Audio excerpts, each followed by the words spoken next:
Here is the mound. A big old pile of dirt right here. What is it? It is dirt. It's logs that we had some fallen logs that were chopped up and left here. Those logs were filled with mycelium, a lot of nutrients for soil. It has brush underneath, so we put logs down. We put the brush like twigs, leaves, branches, piled a ton of that. And then we came with our tractor and we just put a whole whack of topsoil on it. So now what we have is we have a fully functioning organism right here. And here we can, most people have a problem with, you know, gophers, rodents and all that stuff. It's like you actually want them to work for you. So they're in there, they're making homes in there, they're aerating our soil for us. So I don't have to do anything with this.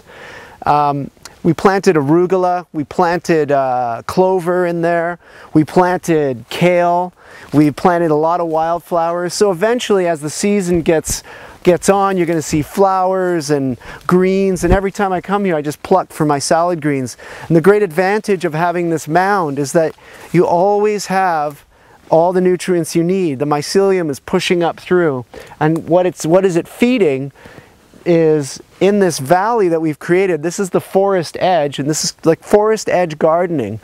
What we have here is our fruit tree that's being fed, and we have some apple trees or cherry trees, and all the nutrients are falling down and they're feeding these fruit trees over here.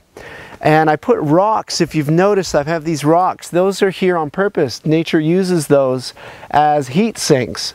So we got this idea from a man that lives in Austria, and he has a way shorter season than even us here in Halliburton, and he's figured out how to grow lemon trees by doing this technique, and cherry trees way up in the Alps, unheard of stuff.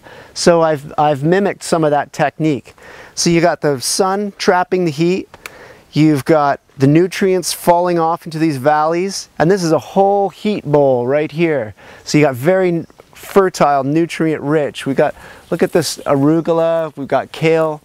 Anything you want to grow in here, you can grow on the mound, and it'll, at the end of the day, you're always going to have this nutrient rich soil. So this is great for situations for people who may not be living in the woods and they have minimal space and they want to grow something maximum yield for minimal space. You got the mound. Build one of these. You can do a small version of this or a giant version of this, whatever you choose. It's so much fun, and it's very minimal maintenance, obviously, as you can see. You can make it look pretty too. You can put little walkway up and steps, and I just made a big old mess. Here's the mound.